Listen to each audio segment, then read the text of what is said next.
The MiG-29 tactical fighter. Takeoff into the future. The story of a modern aircraft begins long before it takes to the sky. Before the first flight comes the experience of earlier generations and scientific knowledge and the talent of engineers and designers. An aircraft can only become unique and special by utilizing the best. The aircraft's face is its aerodynamic shape. Its clothes are the subdued colors of the fighter or the bright hues of the aerobatic team. The aircraft's heart is its engine. Its mind is the vision of the people who created this miracle of technology. And the brain of the aircraft is a network of cables and electronic diagrams with a pilot at their head. In aircraft, as in humans, everything should be functional. Face, clothes, mind, and thoughts. Episode 1: Factors of Success. The design of the MiG-29 tactical fighter bomber started in 1970. That was a time when the very concepts of aerial combat were changing. The new thinking was sparked by the military conflicts that were happening as the 60s became the 70s. Air combat was a big part of those conflicts. It's worth mentioning that one of the protagonists had always had Soviet aircraft in its military service, especially MiG fighters. In fact, in the second half of the 20th century, it was hard to envisage aerial combat without aircraft from the MiG factories. The MiG Experimental Aircraft Design Bureau had always been a world leader in combat aviation. The history of the MiG Bureau is significant because the success of the MiG-29 owes much to the Bureau's past successes. In the mid-1930s, the main Soviet fighters were the I-15, which was a biplane, and the I-16, a monoplane.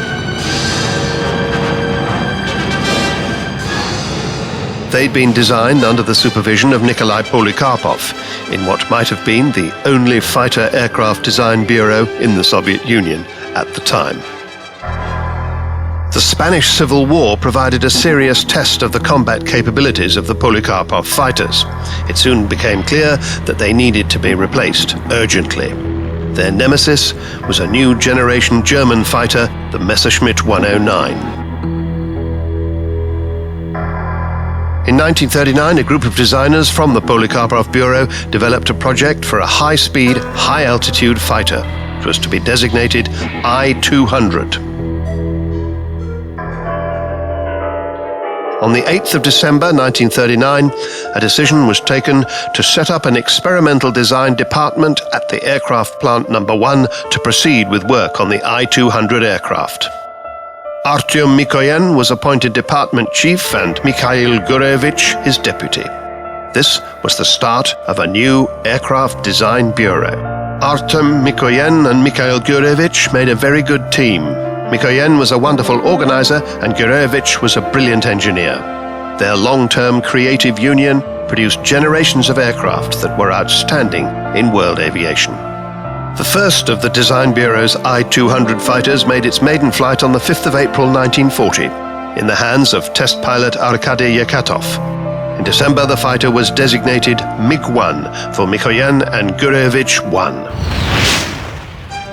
The MiG-1 and its updated version, the MiG-3, played an active role in the Second World War. They were pivotal in defending the skies over Moscow in the dark days of 1941. With the coming of the jet era, the MiG company became hugely successful. These are the steps along the way. MiG-9, the first jet fighter in Soviet Army service. MiG-15, the first Soviet swept-wing fighter. More than 17,000 of them were built, making it the No. 1 jet fighter. MiG-17 flew in conflicts all over the world. MiG-19, the first supersonic Soviet fighter. MiG-21 flew at twice the speed of sound. When you consider the number of versions, there's no other aircraft to compare. It served in the air arms of 49 countries. MiG-29 fought over Vietnam. The US Phantom was its main opponent there. In the Arab-Israeli War, it was up against the French Mirage. These dogfights caused a rethinking of frontline fighter operations. It had been thought that close air combat was history and that airborne radar and guided missiles were the future. But it became clear that in opting for speed, the fighters were losing out on maneuverability. And in practice, it turned out that it was those old close maneuvering dogfights that won the day.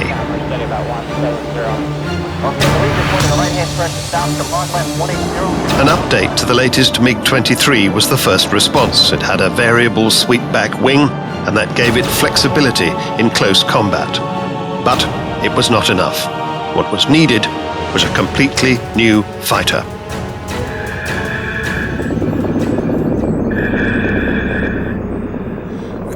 We well understood that we had to build an aircraft to keep up with American fighters. Also, it had to be better in terms of further modernization and upgrade. There were so many tasks to solve. We had to automate close aerial combat, because today it's very fast and it lasts just a few seconds. Plus, we needed reliable weapons for close air combat. The specifications for an advanced fourth-generation frontline fighter for the Soviet Union were worked out in 1971. To perform combat missions successfully, the new aircraft had to be qualitatively different from its predecessors. The priorities were high maneuverability, a more or less new flight system, and up-to-date air-to-air weapons systems. In fact, it was a new concept in combat aircraft development. The plan later resolved itself into two separate projects, and the Soviet Air Force got two great fighters, the heavier Su-27 and the light MiG-29. People sometimes try to compare these two, but it's apples and oranges. Each one had its own niche, even at the design stage. It was designed as a more mass-produced aircraft with a smaller combat radius of action. But the fighters are similar in other ways. The Americans also created their own aircraft pair, the heavy F-15 and the light F-16. Many more differences between them. Often the F-16 is compared to the MiG-29.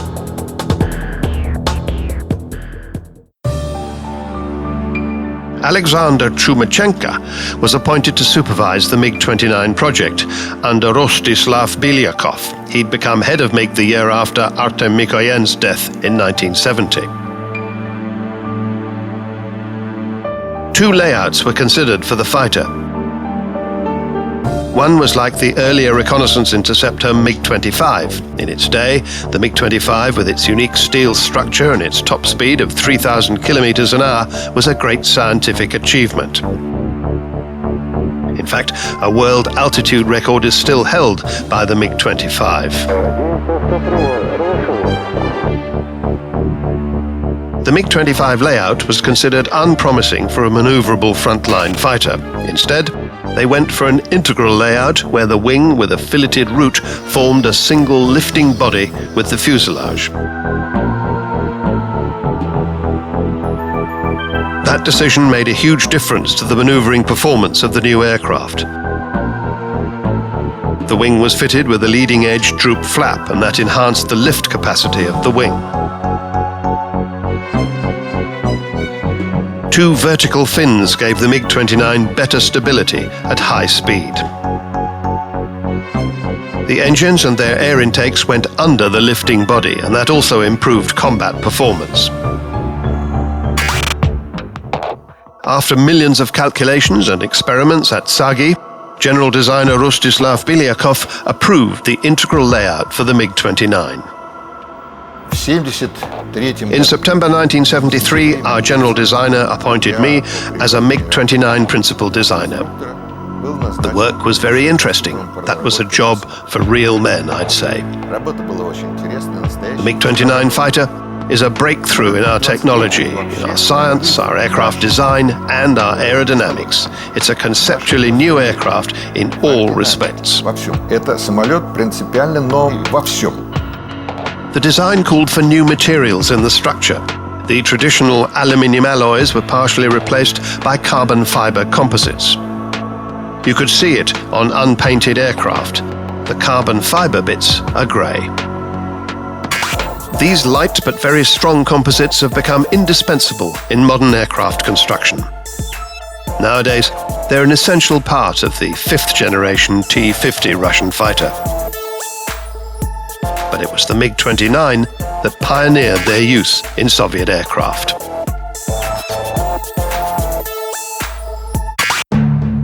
For high maneuverability, the new fighter needed new engines. It was decided to have two. Compared to single-engine configuration, two engines offered higher survivability. Combat experience showed that if one engine failed, it was possible to continue with the other. The engines were housed in separate nacelles some distance apart, and that also enhanced survivability. It's worth noting that the US F-16 has only one engine.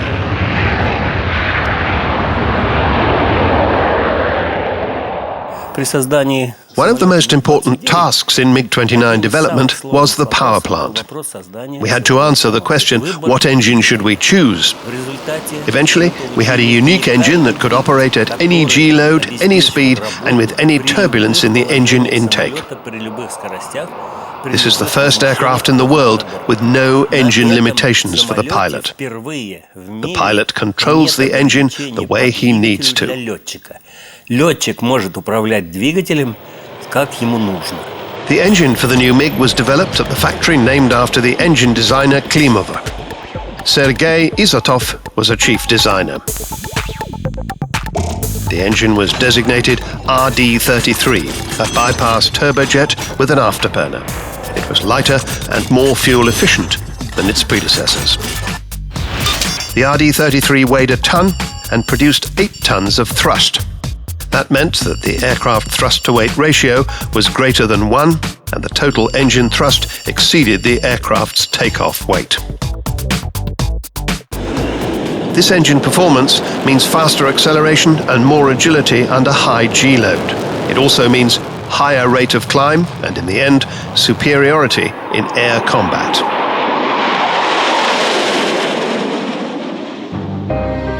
They started building the prototype MiG-29 in 1975. A year later, the engines had been designed. They were flight tested on the flying testbed Tu-16. The MiG-29 started test flying in autumn 1977. 11 years of painstaking work, numbered in days and hours and minutes and seconds and even milliseconds, ushered in world triumph for the MiG-29.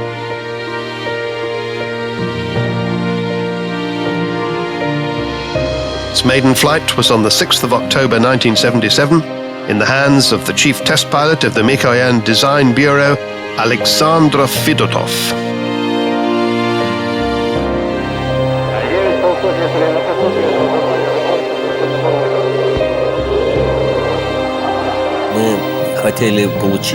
We wanted to see the result of our work. From the first flight through all the flight tests, we were waiting to see the proof that we'd done everything right. There was complete silence when the aircraft landed. I shouted, "Hooray!" and threw my hat in the air. After the first flight, Fedotov was very emotional. The aircraft was easy to control, its capabilities were unlimited. Thumbs up, he said, "This is a unique aircraft. Once I dreamt I saw one like this. Funny thing is, the aircraft I saw has become real."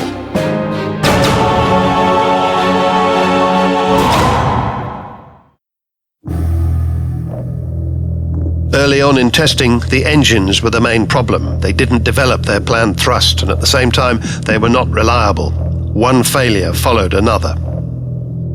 It's not unusual for engines to create more problems than the aircraft itself. As a rule, it takes longer to develop a new engine.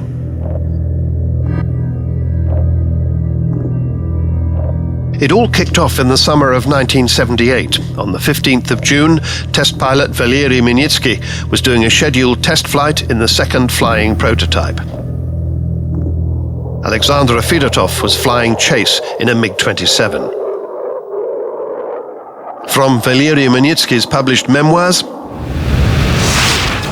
"You're on fire." Fedotov sounded unusually serious. He didn't explain what was on fire or where it was. He just said, "You're on fire." The aircraft began slowly pitching up, and then suddenly it pulled G. It looked like a wild horse trying to shake off a rider.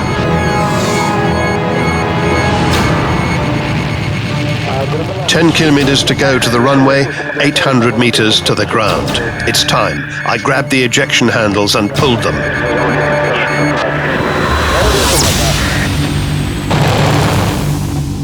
I remember it very well. I was sitting next to Arkady Slobodsky. We were doing paperwork. Suddenly one of the navigators rushed in and said, "Manitsky ejected. The aircraft crashed." What? How did that happen? We tried to make our engine as light as possible. The compressor was titanium. When it's burning, it's very difficult to put out. I don't know any system that can do that. Titanium burning temperature is about 2,500 degrees Celsius.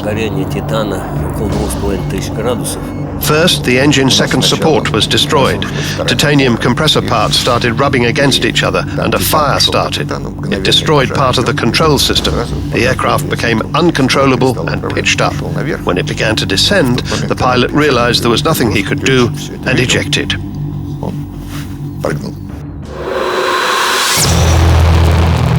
In October 1980, another aircraft crashed because of engine unit damage. Fortunately, no one was hurt. Alexander Fedotov ejected from the aircraft 3 seconds before it hit the ground.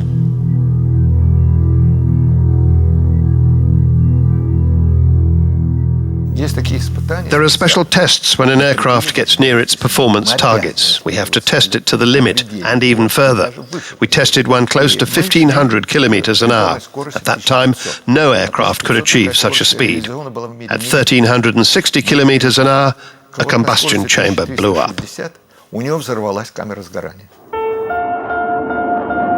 These are just some episodes from the aircraft early tests. This kind of accident usually gets a lot of attention, and it's difficult to forget. It's often a cause of emotional and physical tension.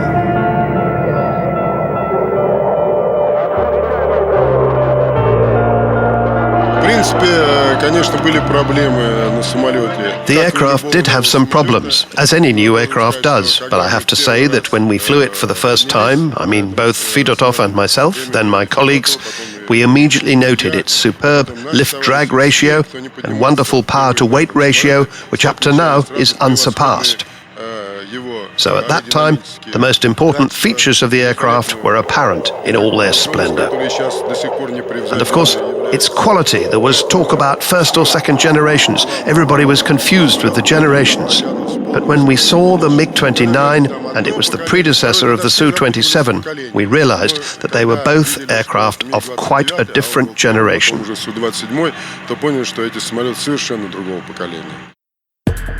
Significantly, the MiG tests didn't result in critical changes. Modifications were minimal. Interesting to note that the Su-27 was almost completely redesigned after its tests started. On the MiG, the quantity of carbon fiber parts was reduced and the nose landing gear strut was moved backwards. In 1982, the other chief aircraft designer, Mikhail Faldenberg, took over and was appointed chief designer. 14 aircraft were involved in the flight tests. Some carried out flight performance assessments, while others flew tests on engines, onboard equipment, and weapons.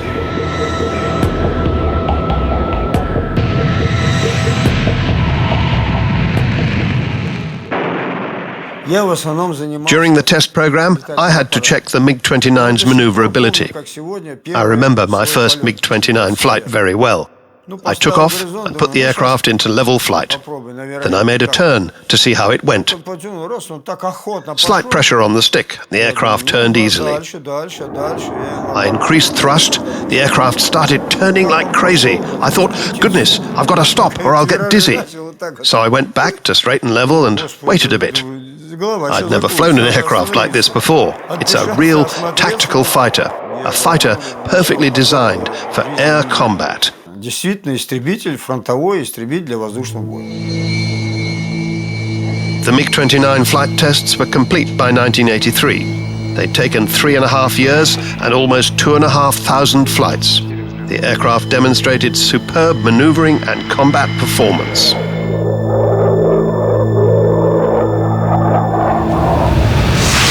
Single-seat MiG-29 tactical fighter, type 912. Length 17.3 meters. Height 4.7 meters. Wingspan 11.3 meters. Maximum takeoff weight 18,100 kilograms. Maximum speed 2,450 kilometers per hour. Range 1,430 kilometers. Service ceiling 18 kilometers. Maximum G-load 9G. The MiG-29 was simple to fly, was capable of minimum turn radii and high angles of attack. The rate of climb was 330 meters per second, better than the US F-16 and F-15 fighters. In the summer of 1983, the first aircraft went into Air Force service.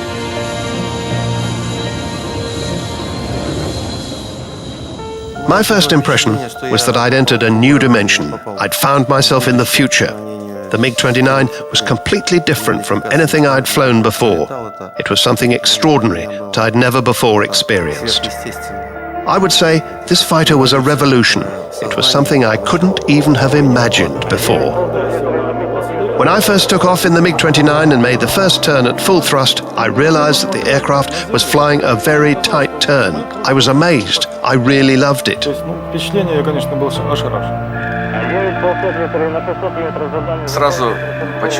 I realized right away that this fighter was a completely new type of aircraft. I was highly impressed with its maneuverability. It seems to make no difference whether you fly with the landing gear down or up. What's the difference between this MiG fighter and other combat aircraft? Superb ergonomics. The cockpit is so well designed, the pilot feels very comfortable. It's just like your workroom. Everything's close at hand. The MiG-29 cockpit is designed exactly like that. We often called the MiG-29 the soldier fighter. It's the embodiment of air combat.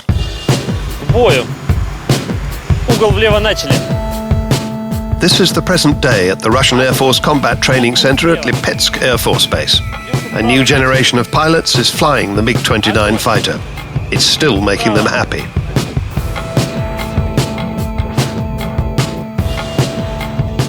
The MiG-29 cockpit's very comfortable and ergonomic. The pilot can easily find any switch, any selector, and it's also very easy to reach any switch in the cockpit. The instrument panel is split in two halves. One has the flight and navigation information, the other contains engines and systems control instruments. There's a head-up display above the instrument panel. Among other things, it provides sighting and aiming for both air and ground targets. The pilot's main aircraft control device is the control column, and it's got a brake lever and two triggers on it. One trigger releases bombs and launches missiles, and the other fires the gun. There's a pair of levers on the left side. They're engine throttles.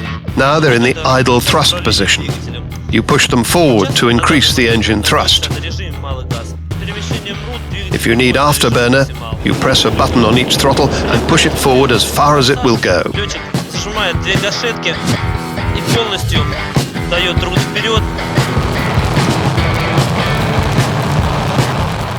The air intakes have got special ramps and spill flaps in them. They control the amount and speed of the air flowing into the engines. An automatic system operates them according to aircraft speed and altitude. The air intakes also have doors which prevent foreign object damage.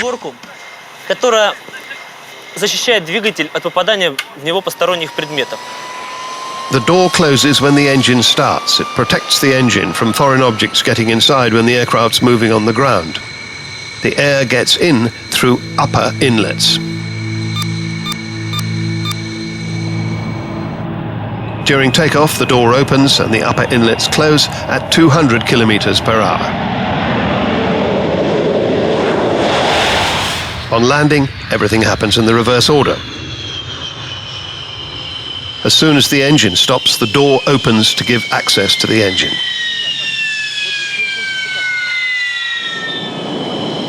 Ground crew also rated the aircraft highly. The technicians liked the simplicity and the convenience of the MiG's maintenance procedures, even including engine replacement. On most Soviet aircraft, changing an engine was time-consuming and labor-intensive. You had to disconnect and then reconnect lots of pipes and cable looms, and most of them were hard to get at. On the MiG-29, it's all much simpler.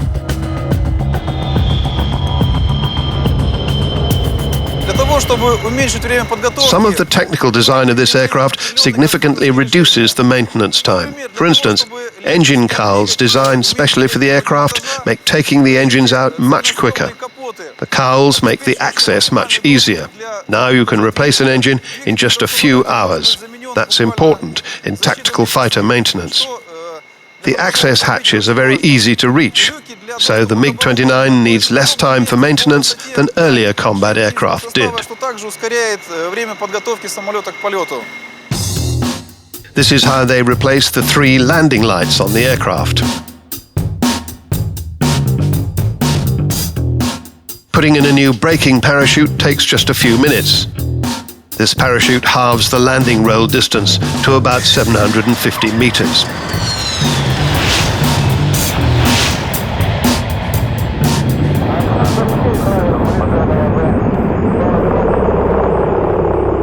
Obviously, for the first years of the MiG's service life, it was kept under top-secret wraps. It was, after all, the time of the Cold War. Any leaks could have undermined the country's defense capacity. That had already taken a bad knock when Senior Lieutenant Viktor Bilyenka hijacked a top-secret MiG-25 to Japan. Western intelligence services were keen to see the new Soviet aircraft. Orbit by orbit, NATO reconnaissance satellites were combing the Soviet Union territory. So the MiG-29 prototypes were carefully hidden. Tests were conducted between satellite flyovers. The NATO code name for the MiG-29 was Fulcrum, meaning pivot.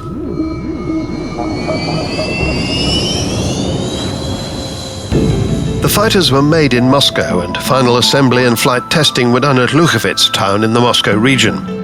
Production of the 2-seat version started at the Gorkha plant. All of these activities were top secret. Each factory had schedules of foreign satellite flights. They used this information to plan times to roll the MiG-29s out of their buildings. Before going outside, the fighters got false wings and noses to make them look like MiG-25s.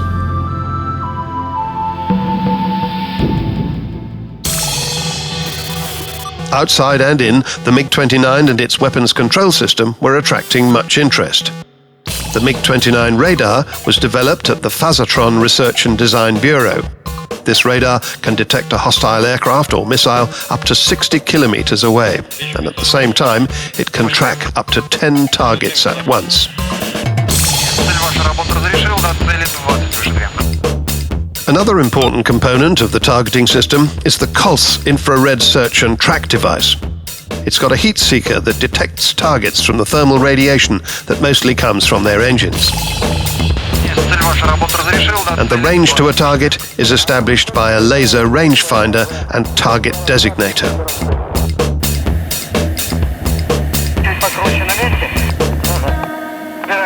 A target designation system that was mounted on the pilot's helmet was developed. Once the pilot has seen the target, he or she tracks it by turning his or her head, and this provides target designation for the missiles. It's intended for close air combat. And incidentally, systems like this only appeared on Western fighters in the 1990s.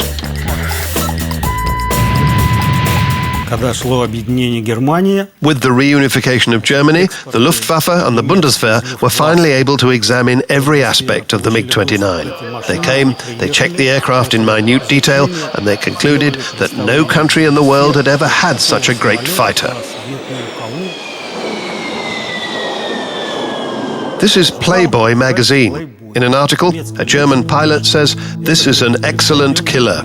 Using his helmet eyepiece, a pilot can control his missiles simply by looking at a target. At that time, no aircraft, including Typhoon or F-18, could escape the MiG-29 in close air combat. I'm not even going to mention Tornado and Jaguar. As the article says, for the MiG-29, these two aircraft were saved to the end. Эти самолеты были для МиГ-29 на закуску. An important component of the MiG-29's capabilities was the variety of missiles specially designed for fourth-generation fighters, in particular the R-73 missile. The R-73 is a close combat guided missile with an infrared homing head. For a long time, there was no missile like this. It has a thrust vectoring engine, which gives it phenomenal maneuverability. Immediately after launch, the missile can turn through 90 degrees.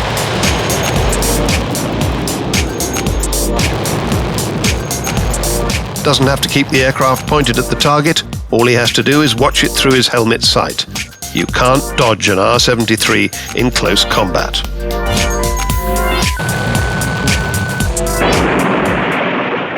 The missile range is anything between 300 meters and 30 kilometers. The R-27 medium-range missile is for longer distances, up to 70 kilometers. Here's an interesting point. As soon as the MiG-29 was built, it was fitted with short and medium-range missiles. Its counterpart F-16 started with short-range missiles and could only use its weapons in visual contact conditions. The weapons carrying capacity of the MiG-29 is the same as the Su-27s, except that it carries fewer missiles. Carries 3 under each wing. In fact, the MiG-29 set a new standard for light fighters. It's actually a multi-purpose short and medium-range air combat fighter. The gun is a 30mm Gesher single-barrel cannon designed by Gryasev Shipunov. It fires 1,800 rounds a minute and the magazine holds 150 rounds. It can be used for either air or ground targets.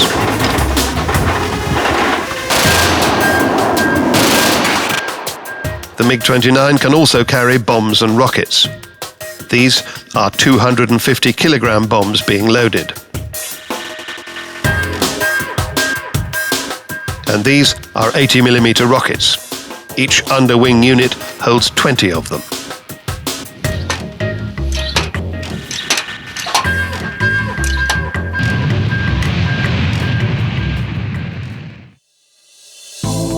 The MiG-29 went into squadron service in large numbers from 1986. By that time, a two-seat trainer version, the MiG-29 Ube, was being developed by the Design Bureau. The addition of the second crew member meant that the radar was not fitted and therefore no medium-range missiles could be carried. In all other respects, the two-seater was as good as the single-seater. The rear cockpit has special instrumentation for the instructor to simulate different types of aircraft failure. They put a periscope in so you could see better from the rear cockpit.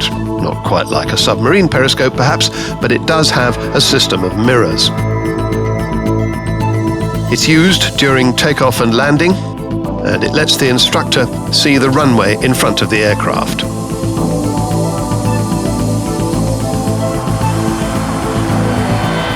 The two-seat MiG-29 Ube was helpful for pilots retraining for the new fighter.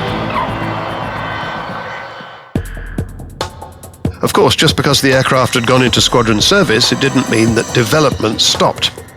For instance, the early production MiG-29s had shorter range than had been specified in the operational requirement. The next version, the Mark 913, had almost 100 kilometers more range than the early ones. They achieved that by increasing the fuel tank capacity. They updated some airborne equipment as well. As radar technology had advanced, electronic countermeasures, ECM, had become more important. Tactical fighters started getting ECM. On the MiG-29, it was installed behind the cockpit, giving the aircraft a humpback look. This is the so-called fuselage spine fairing.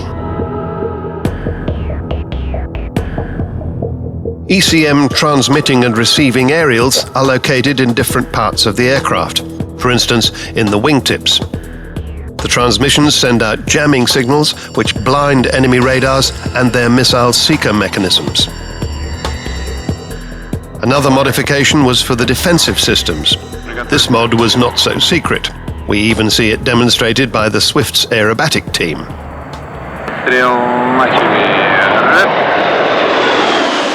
These flares are so-called expendable target decoys. Soviet aircraft actually had similar systems in the 1980s as a result of experience gained in the Afghan wars. The Mujahideen had begun to use heat-seeking missile systems, and these decoys were designed to provide protection from that sort of weapon.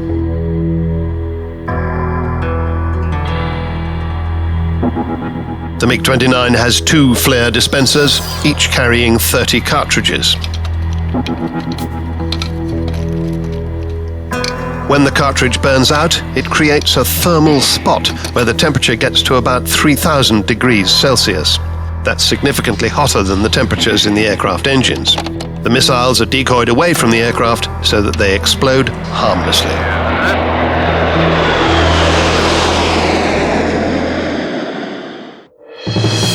So that's the MiG-29 fighter. By the late 1980s, it had got ultimate recognition and high credibility. Production was increasing. Not only that, but exports were beginning to some countries friendly to the Soviet Union. But the West knew little of what the aircraft was really capable of. That situation was to change suddenly.